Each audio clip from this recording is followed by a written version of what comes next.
So afternoon, everybody. So this network meeting does follow on from the literacy network meeting that we held last summer term, which focused on disciplinary literacy, looking at reading and writing in humanities. Also, as well, it follows on from our autumn term network meeting, which focused on reading in humanities. But today we're going to shift the focus and we're going to actually look at writing in humanities in particular.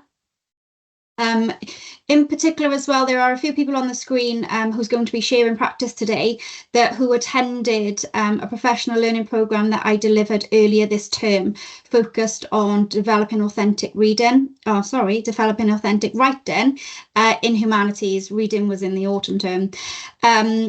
So therefore, obviously, this network meeting is a continuation of that PL as well. And if you'd like more information on that professional learning, if you missed it, then please feel free to let me know at the end and we can talk about it in a little bit more detail.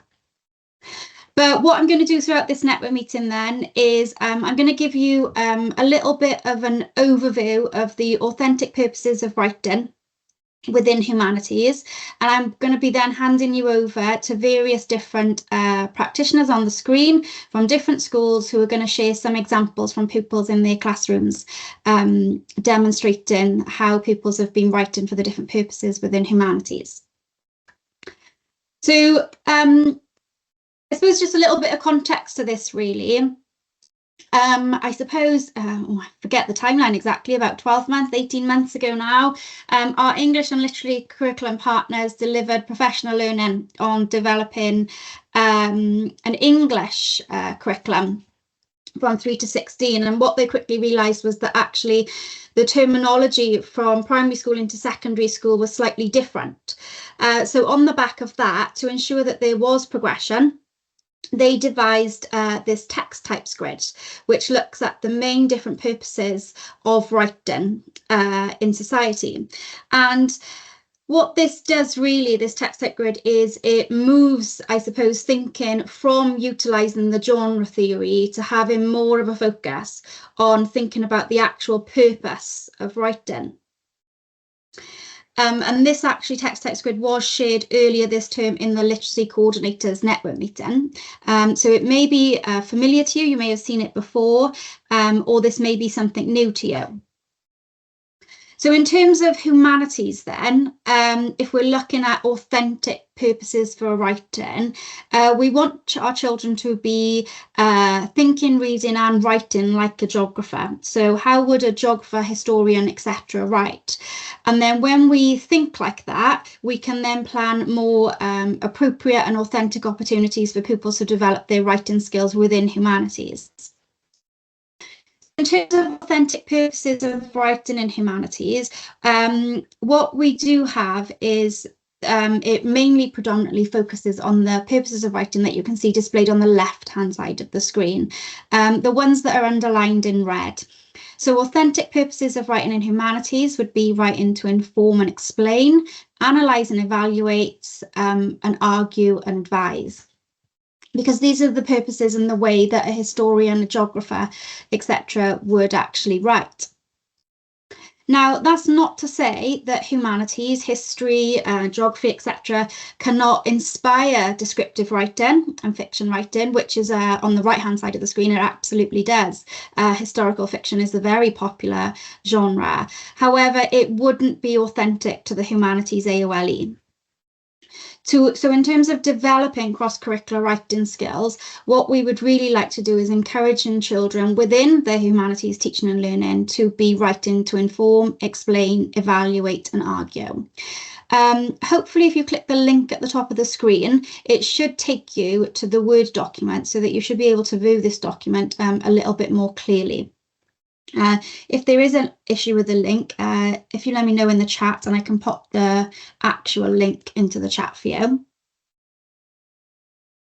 Now, in terms of progression of these text types, I will go through them momentarily in a bit more detail, but writing to inform is probably the most basic and straightforward purpose of writing in humanities, and is actually the foundation.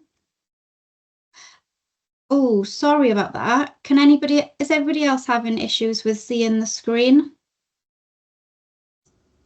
I can see it fine, Bridie, if that helps.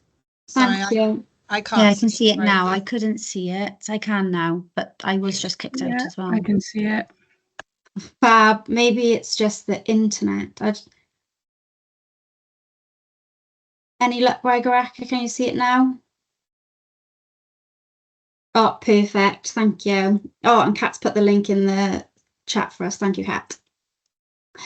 So in terms of progression then with these text types within humanities, writing to inform is probably the most basic and easier purpose of writing in humanities.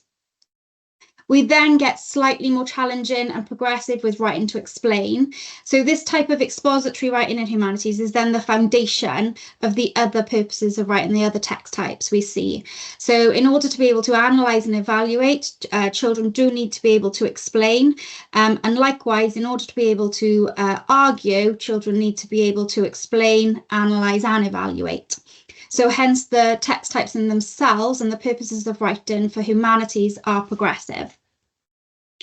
So as this is potentially the first time you are seeing this document, I thought it would be a good idea just to pop back into your breakout rooms, just to give you a chance to digest it, have a little bit of a read of it, rather than looking at it on the screen, share your thoughts with other practitioners.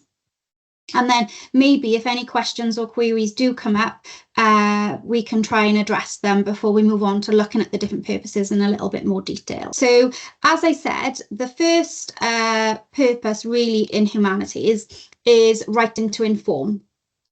And writing to inform in humanities, the questions that we look for are generally questions that look at how and what. So if you think about higher order thinking skills, and the questions you might pose to children, writing to inform questions generally lend themselves to lower order thinking. It's factual description really, it's recalling the facts. So in this type of writing, we don't necessarily want any adjectives or personal pronouns. It's just purely and simply sticking to the facts relating to the issue in the question. So, for example, as you can see on the screen, some questions might include what were the conditions like in a trench during World War I? How does the river flow? How do Christians worship? Oh, yeah, Felicity, do you have a question? Sorry, Bridie, I can't see the screen. Oh, again, anyone else having problems? I can see the screen, sorry. Yeah, I'm all good, sorry. It's just me. The same thing happened for me. I left, joined back, and then I could see the screen again, if that helps. Oh, sorry, everybody. It's not very good, is it? Technology is only great if it does what you want it to do. Sorry, Felicity. Maybe it might catch up. I don't know. Okay. So, yeah, what we're looking at here, as I said, is how or what questions. They're generally lower order questions. What we're looking for is factual description. Now, the progression of this type of writing really just lends itself to the rigour of the content. So certain questions, the content in certain questions will be more challenging than others. And then as children progress as well in their writing, they probably and would hopefully start using more sophisticated vocabulary. When children are writing to inform in humanities, this type of writing doesn't really lend itself to extended writing. You know, there's no need to write pages and pages to answer these sorts of questions because writing to inform is a low level skill. So therefore, there's no need to spend a great deal of time on it. So just to share some examples with you then, here is an example from Glannesk Primary. Here we've got the writing being chunked, actually. This is all about the Chartist uprising. And as you can see from the pupils' writing, there's factual description. We've got lots of dates mentioned, names of people and places, key terminology and statistics. And the other key thing here is that there's no personal pronouns. As I said, this example, the writing has been chunked into various different sub-little questions to answer the main question. but equally children can write in paragraphs. So at that point now, I'm going to actually hand you over to Emily from St. Michael's, and she's going to share with you a couple of examples of writing to inform that she's been doing with her children in St. Michael's. And I believe, if I'm correct, it's a year 3 class, but she can correct me if I'm wrong there. So over to you then, Emily. Sorry, can you hear me? Yeah, we can hear you. Yeah, okay, so yeah, you were right. This is a year 3 example now. Here, we've been learning about the Normans and we've been learning about William becoming king. And our question was, how did William try to control England? So we obviously went through all the facts and the reasons for why he would want to try and control England. I did leave those in bullet point form on the screen for the children so that they could use the correct vocabulary and terminology to answer the question. And similarly for the lower ability children, they had pictures to use to explain how he did try and control England from that as well. And I did have to try and stop them from going on to the next part of writing to evaluate and analyse and thinking about how it's not their opinion, because some of them did want to start writing about how William wasn't a very nice man. So I did have to try and stop them there and say, just stick to the facts about what you're writing. But they did do so well. This was only done this week. Thanks, Emily. This PowerPoint will be available in the Teamspace after, so you'll be able to zoom in and have a look at the pupils writing in a little bit more detail. But the children here in these examples have talked about using taxes to control people. They talked about building castles to control people. And as Emily said, they just stuck to the facts, which is exactly what writing to inform is all about. Thank you, Emily. Thank you. So then a little bit more challenging then, but another example of expository writing is writing to explain. And writing to explain does require a little bit more of deeper critical thinking. So therefore, that's why it is a progression of writing to inform. Having said that, it's not overly complicated though, but children do seem to struggle with this because they want to just write to inform and describe rather than actually explaining why. So in Humanities, when we write to explain why, the questions generally focus on the concepts of cause and effect, and then also significance. And as you can see on the screen, they often start with why. So why did Owen Glendower launch a rebellion in 1400? Why do earthquakes occur? Why are human rights important? So what we're looking for here in this type of writing then is for children to write about a few reasons why, so in this case, why the Owen Glendower Rebellion took place, or a few reasons why rivers are important. And in order to be able to explain why, what's really important is using explanation connectives. So things like because, as a result, for example. Now, in terms of this type of writing, quantity isn't necessarily better. So sometimes writing about 3 reasons why rather than 2 reasons why doesn't necessarily mean that it's a better answer. What we want in humanities writing is quality over quantity. So again, with this type of writing, you don't need to write at great lengths. But actually, depending on the more reasons that children write about and the development of those reasons, then actually it probably would lend itself to a piece of longer writing. Having said that, it's not something that would be requiring pages and pages of writing. It is really important, though, that I suppose children do master writing to explain in humanities, because like I said at the start, it's really difficult for them to become competent in writing to analyse and evaluate if they are unable to write to explain in the first instance. So I'm going to hand you back over to Emily again now, because she's got another example of writing that has taken place within her topic on the Normans, and she's going to show you how the children in year 3 are writing to explain again.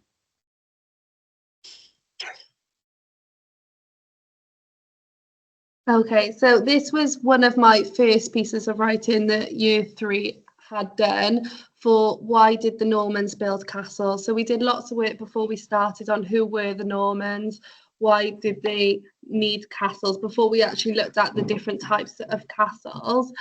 So the children had to give reasons why they would have thought this. So we had a lot of discussion before we started about reasons why they would build a castle and what for. So it was examples such as defence, shelter, home, power, homes for royalty. And then I had to keep saying to them, we need to use the word because. Why do you think they needed power? Why did they want power? So that they could extend their answers as well. So yeah, this was their very first piece. Yeah, thanks, Emily. And again, when you have a chance to read these a little bit more clearly, Emily's right. The pupils are talking about building castles for defence. They're talking about building castles for power, protection. And as Emily said, they use the all-important connective because. So what I'm going to do now then is hand you over to Emily, or not Emily, sorry, Amy from Pentline, and she's going to share with you how she's been developing pupils' expository writing in Pentline Primary. She's going to give you some examples on writing to inform and explain. So over to you, Amy. Good afternoon, everybody. So, yeah, we have a cluster focus on expository writing, which is writing to inform and writing to explain. So some of our examples do cross over a little bit into writing to inform and explain. We are currently actually really zoning in on writing to inform in our Year 6 current topic. But last year, we were lucky enough to participate in the Writing Revolution pilot. And one of the strategies that we come across there was sentence expansion.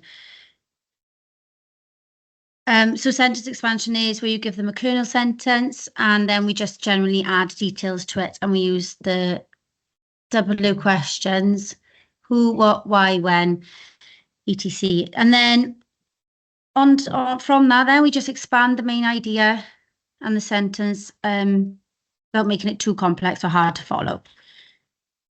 Which actually we have found that it does increase the clarity of the children's writing, and it really just grabs their attention a little bit more.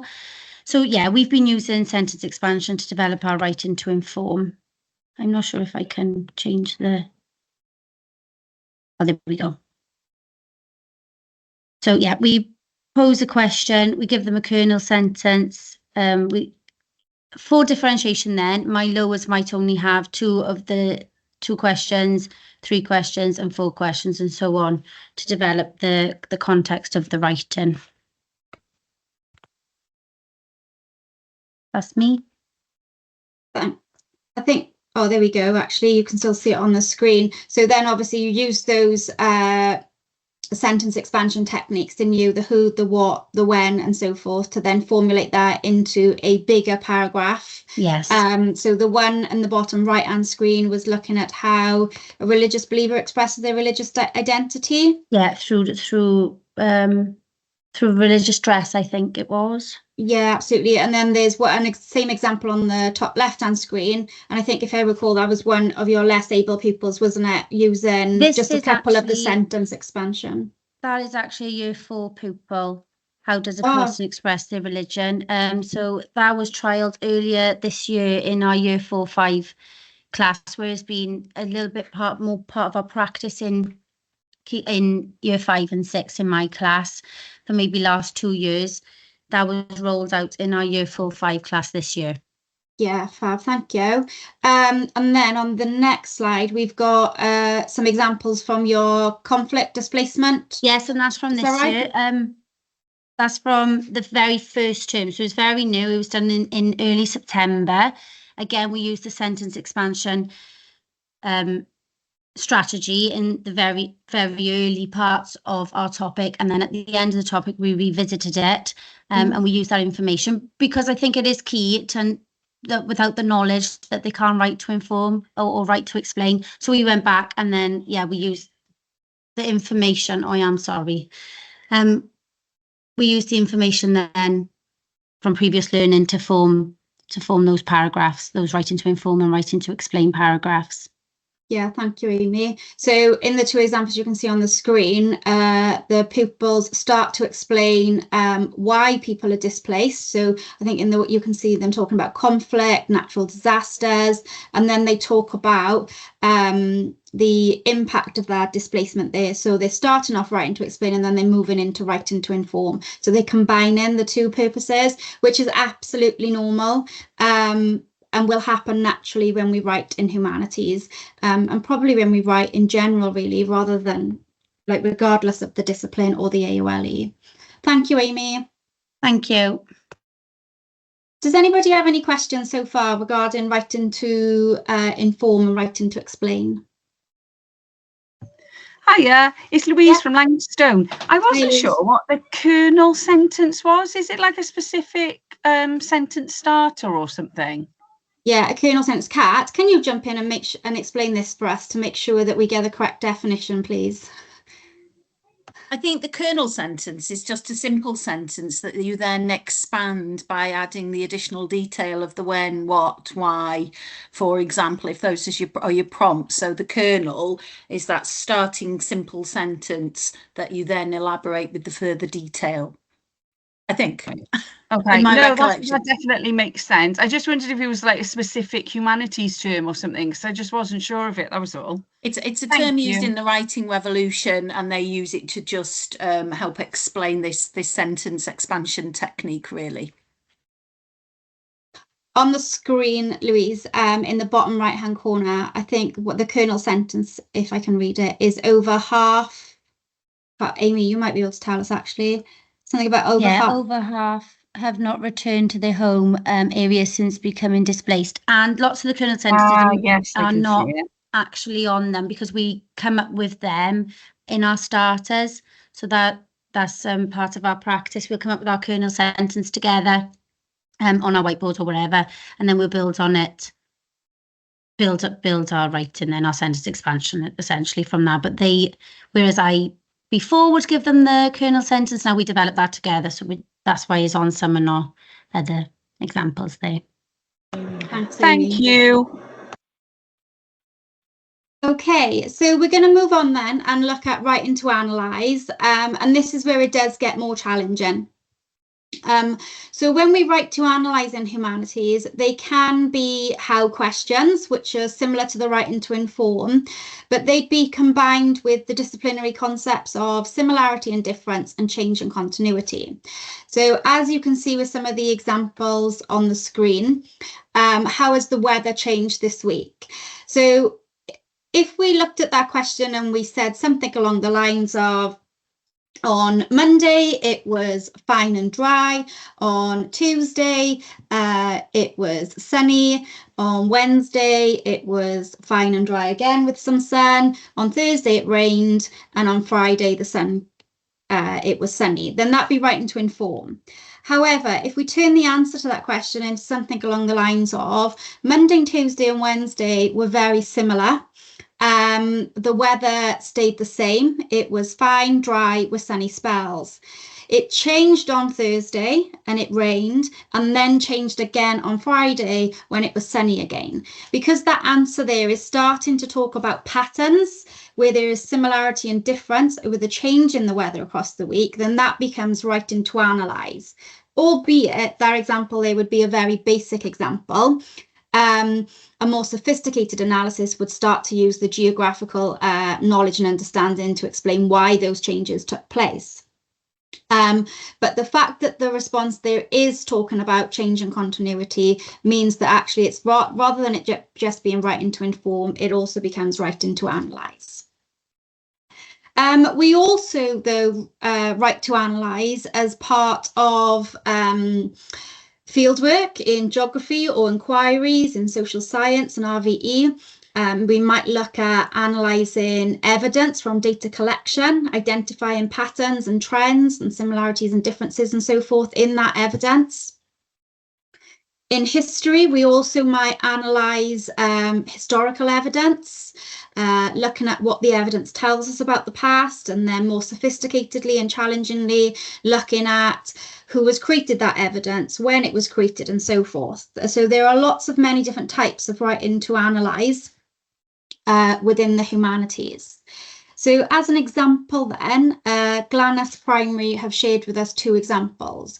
So if we look at the example at the top left-hand side of the screen, this is from a Year 5 class. What the class are doing here is the topic is on the Industrial Revolution, and they're looking at how the population of Merthyr has changed over time. So they've utilised data and statistics in the table to then start to identify trends. And the population they noticed had increased in Merthyr. But what they've then started to do is start to imply their own knowledge of that time period to try and explain why that trend has taken place. So they started to explain that, you know, there has been an increase in the population in Merthyr because of the expansion of coal mining and people moving into that area. In the bottom right-hand side of the screen, this is actually from Year 2. Year 2 in Glanesk are looking at castles. So what they've done is look at the different types of castles. So we've got a Motte and Bailey castle, a stone keep castle, and a concentric castle. And then what the children have done is they are started to write about how those castles are the same and how they're different. And so this is part of the foundations then of writing to analyse. So although it's more challenging and actually might be a type of writing that you generally might do with older children, there are still ways of trying to introduce it at low levels to start to develop pupil skills when they're actually in a lot younger. So I'm now going to hand you over to Felicity in Greenhill, and she's going to share with you a couple of examples of writing to inform and then writing to analyse. So over to you, Felicity. Oh, hello. I'm sorry, I still can't see the screen, but with the computer I'm on, I didn't leave the chat because it took me 20 minutes just to log on. So I think if I left, that's okay. On the screen then at the moment is an example of your writing to inform to do with the coal mining, where you gave them the model and so forth. Fab. So I'm a Year 4-5 teacher, and in my class we've been working on writing to inform, and our topic question is, how did the coal industry affect South Wales? So prior to this lesson, the children had researched coal mining sort of disasters and dangers, and they had a lot of factual information.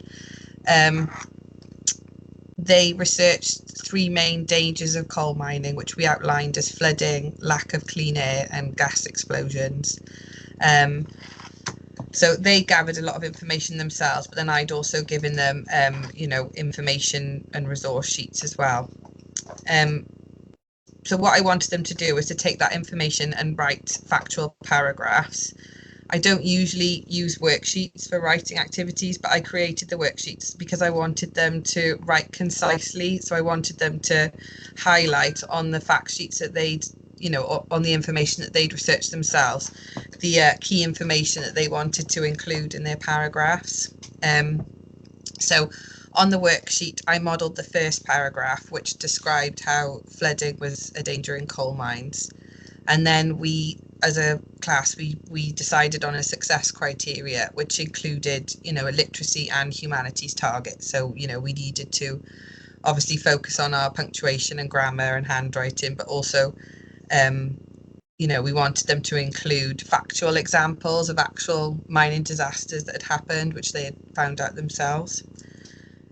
So they had the first paragraph that I wrote as a model, and then I put them into mixed ability pairs and sort of provided them with a starting sentence, and they practiced writing a paragraph on how lack of clean air was a danger of coal mining, and they practiced it in they've got like ref books, journals, and then once they were happy with it, they could write it in their books. And then for the last paragraph, I thought, you still using the same success criteria, I got them to write it by themselves independently, and I was really pleased with the results. And because we had that success criteria, the children could peer evaluate their paragraphs that they wrote by themselves. And then for my least able learners, I didn't attach this, but I just kept it at sentence level. They had sentence activity with a word bank, so they had to choose the most appropriate word to complete the sentences, but they're still writing informative sentences. So yeah, that was for that example. And then, sorry, Bride, I can't see for the writing to analyse. Yeah, so now I've got the writing to analyse one on the screen. Okay. So for this example, I actually wrote this because I wanted the children to complete a follow-up numeracy task focusing on population. But in order to do this, they needed to sort of acquire the knowledge about the changes in population in sort of towns in South Wales following the Industrial Revolution and the rise of the coal industry. So I wrote this text as a sort of starter reading activity, and we differentiated it. We differentiated the text, but I kept the task the same. So children having to highlight the key dates and highlight every time a change is mentioned. And then they did, so they used this knowledge to complete the numeracy task. I wish I'd attached the numeracy task now, but that was where they were looking at the population of different towns in South Wales in different time periods. And they could see that obviously as the coal industry was booming, that the population of those towns grew quite dramatically, but then also as the heavy industries declined, that the populations, they still rose, but not at that such a rapid rate. So from doing this sort of reading activity, they could explain the reasons why there were changes in population, and I was really impressed with the answers that they gave. So yeah, that's it. Oh, thank you. So while they didn't end up transferring their analysis to writing, they were doing that through talk following the reading activity. So it's brilliant. Thank you, Felicity. Does anybody have any questions regarding writing to analyse before we move on?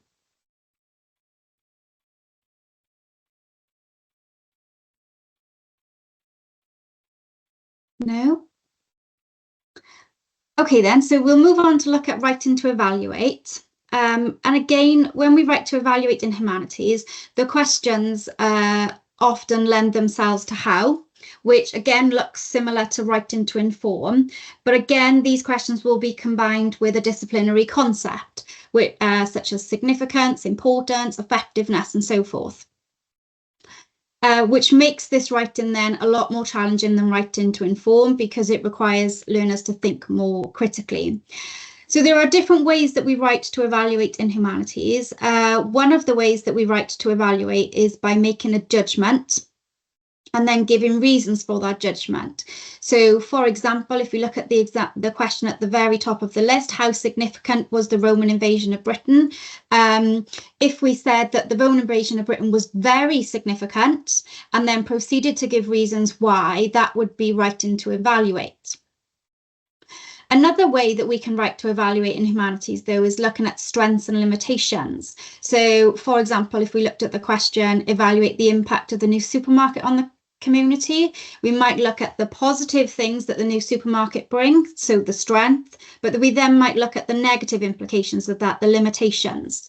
So we have these different types of writing to evaluate. And again, this might be something that you might not do with very young children, putting pen to paper, but you can certainly discuss these things. With young children, you might start to practice these skills with sort of like card sort activities, organising things into strengths and limitations, or good and bad at its very basic level. You might encourage children to give their opinion on something, so they're starting to develop their judgments. The only difference is when we're, putting forward a judgment that's different to an opinion. A judgment is often based on evidence, where opinions can be very personal.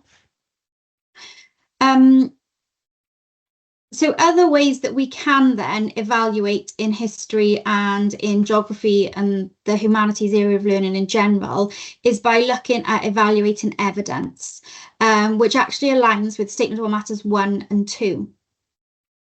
So we might take a piece of evidence in history and we might look at the strengths of that evidence and the limitations of that evidence, looking at how helpful it is or how useful or how trustworthy it is. And again, like I said, we would look at various elements of the historical evidence, and we would look at what's good about it and what's bad about it in order to evaluate it. Alternatively, another way that we evaluate in humanities is we often evaluate the process of an inquiry, whether that be a history one, a geography one, a social science, an RVE inquiry. When we get to the end of that inquiry, which the structure can often be very similar to a science inquiry, we would look at what went well, and even better if we were going to do the inquiry again. And like I said, this does align with State No Matters 1 in humanities as well. So just another couple of examples to share with you then. Here's an example from Glanusk again, and this is year 5. They're looking at the impact that coal mining has had on Wales. So you've got a map in the centre of the page. They've got various facts around the outside, but then in the bottom right-hand corner, it looks at what impact coal mining had on Wales. And this pupil says that the coal mining had a huge impact, and then they go on to explain why that was the case. So here they're starting to develop their evaluation skills. But I'm also going to hand you back over to Emily, because in her topic on the Normans, her pupils have also been evaluating castles. So back over to you, Emily. Okay, so this is similar to the example of from Glanusk in year 2, where they were looking at castles. We started off by looking at the different types of castles that were built by the Normans, starting with the Motte and Bailey Castle. So the children had to label all the features of the castle, and then we had a big discussion about what would have been good about this castle, what would have been not so good. Prior to this, we had done a science lesson on different materials, so they had a good understanding of why a material might be more suitable than something else. We started with the Motte and Bailey, and we looked at the strengths and weaknesses, and then we went on to the Stone Keep from learning about that. And we was speaking about why the Normans would have changed this, why they would have moved over to a Stone Keep castle instead. Again, we did the same. We labelled all the features. We had another discussion about what the strengths and limitations would have been, and then we moved on to the concentric castle. And then after that, that's when we came to our piece of writing, where we explained how the Normans changed the castles from the Motte and Bailey to the Stone Keep, including in there the strengths and the limitations. So starting with what was good about the Motte and Bailey Castle, that it was cheap to build, etc., and then how that material might not have been so good, so about the wood burning easily or rotting, and then moving on to the next castle. So they had to focus about how they were going to write it in order to explain clearly how one went into the other. Thank you, Emily. Yeah, so because the children have talked about the strengths of each castle and the limitations of the castle, they're writing to evaluate, but at the same time, they're talking about how those castles changed over time and the reasons why. So they're also analysing. So in this piece of writing, we've got analysis and evaluation happening at the same time, which is brilliant. Thank you very much, Emily. So another example then, and this is an example that I actually shared last year, but it's still a very good example, is from Goedrevouw Primary School. This was a year 6 class last year, and what they are doing here is, this is another example of analysing and evaluating. So the year 6 pupil has used a historical source, looking at the South Wales coalfield. So on the left-hand side of the screen, you can see that they're developing their reading skills by annotating the historical sources, identifying the strengths and the limitations. And you can see a key there. So the strengths are annotated in blue and the limitations in red. And then they've transferred this to a piece of writing, looking at how useful and reliable this evidence is as historians researching the South Wales coalfield. So what the children have started to do is they're analysing the content, they've looked at various elements of their attribution, looking at who has written those pieces of evidence, but then because they're making a judgment on how useful they are and how reliable they are, they're also starting to evaluate. So does anybody have any questions about writing to analyse and evaluate just before we move on?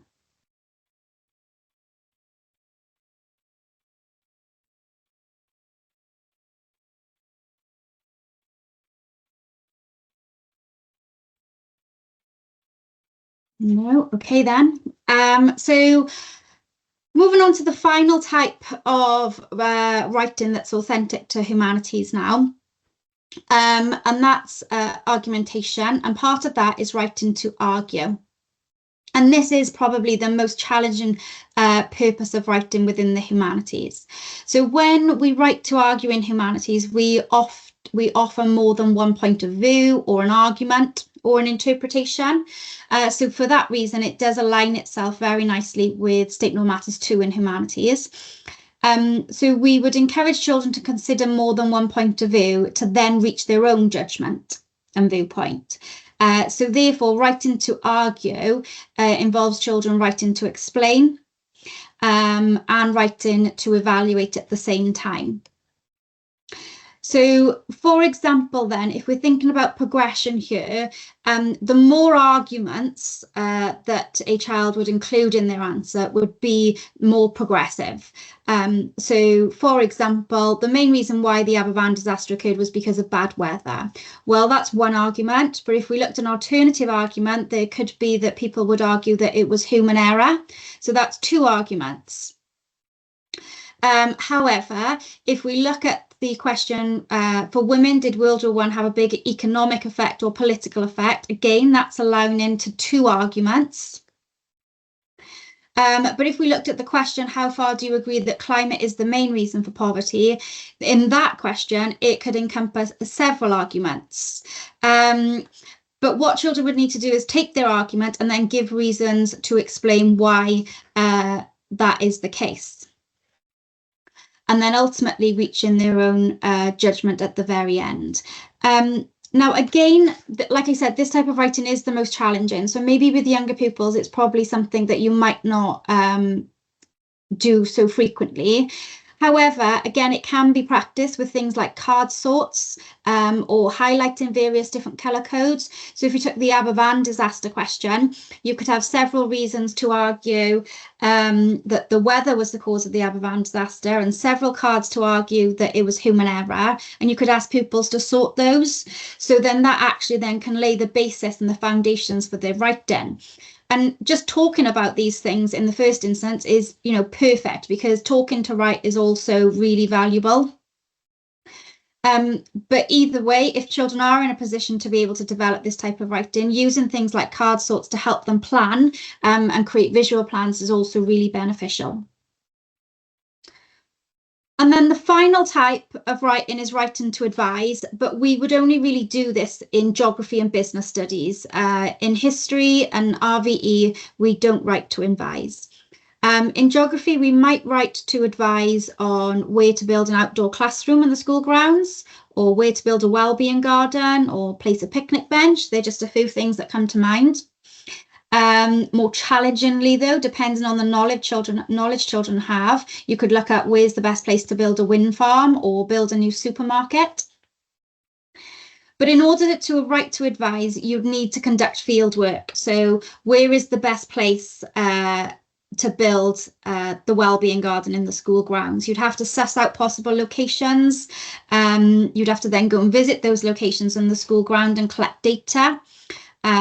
Looking at then the strengths and the limitations of each of the locations. So therefore you're bringing in skills of analysis and evaluation. And then it's from that analysis and evaluation, from conducting that fieldwork, that inquiry, that you'd then be in a better place to decide, well, X is the best location to build a wellbeing garden and Y, and then from that children can write to advise.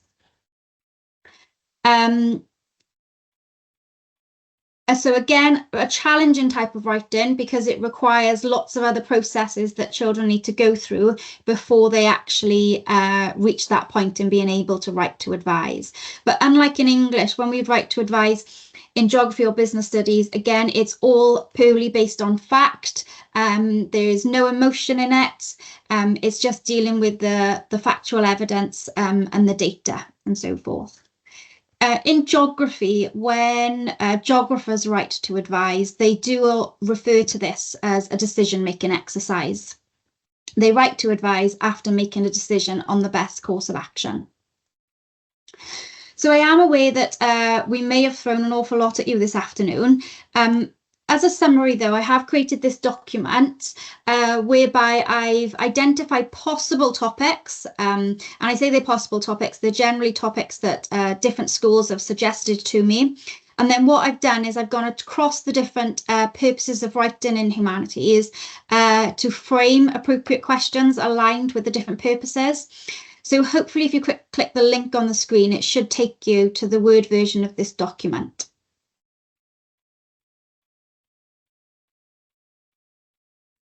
If it doesn't, then just let me know and I'll pop it in the chat. But I'll do that for you anyway, just in case.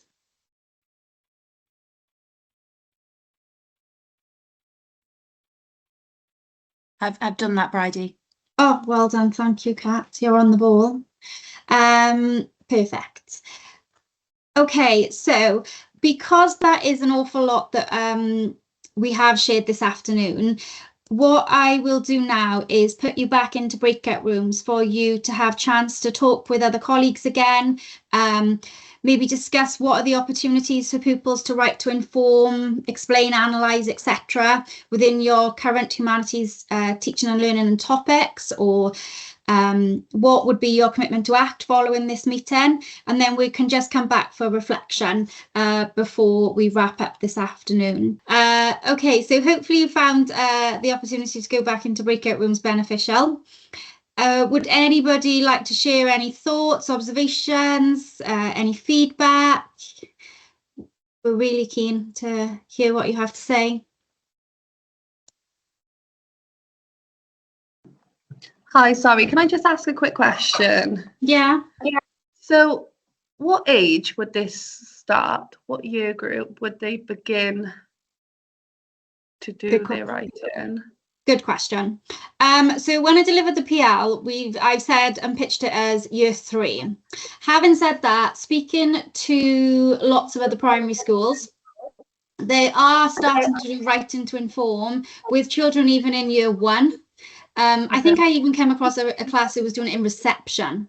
You know, it's going to depend on the nature of the child. If they're at a point where they can put pen to paper, then they can write very simple sentences, writing to inform. And if they can't put pen to paper, Emily, they could still perhaps do it verbally through talk, because that would be the foundations. And I think it's about knowing the learners in your class, and are they at a point where they are ready to write to inform, and go from there. Okay, and that would obviously have to be a topic that's geography or history based. Yes, however, writing to inform happens in science as well. Writing to explain in science, writing to analyse, evaluate happens in science. So, you know, they could write to inform in science as well. In fact, Amy from Pentloyn, originally she started developing this type of writing in a science topic and then just transferred the skills into humanities. Okay. So they could do it with like even reception with the seasons, could they? Yeah, absolutely. Some sentences about how the seasons changing and. Yeah, absolutely. Yeah. Okay, that's fine. Thank you. No problem. Any other queries? No problem. That's absolutely fine. Okay, then just before you shoot off, just for you to be aware that we have some sharing events coming up. in the summer term. So our partner schools, Glanusk, Penfline Primary and Goitrefawr are all opening their doors for you to, if you'd like to go and observe teaching and learning and have discussions about how they're developing reading and writing. And Goitrefawr are also going to be looking at sharing practice to do with teaching and learning, looking at geography, fieldwork skills as well. So the booking links are all on the screen, but this PowerPoint will be available in the Teamspace afterwards. So don't worry if you haven't got a chance to open all those links just yet. And then we also have now in May our 6th webinar, I think it is now, looking at the progression of inquiry skills, which is all focused on Statement of Matters 1. So again, that will be in the Teamspace. If you'd like to join us though, then please click the link on the screen just to let us know you'll be coming. And that's about it from me. Thank you very much. Just before you shoot off, please fill in the evaluation, which you can access using the QR code or the link on the screen. But thanks very much, everybody. Feel free if you have any questions, just to shout them out.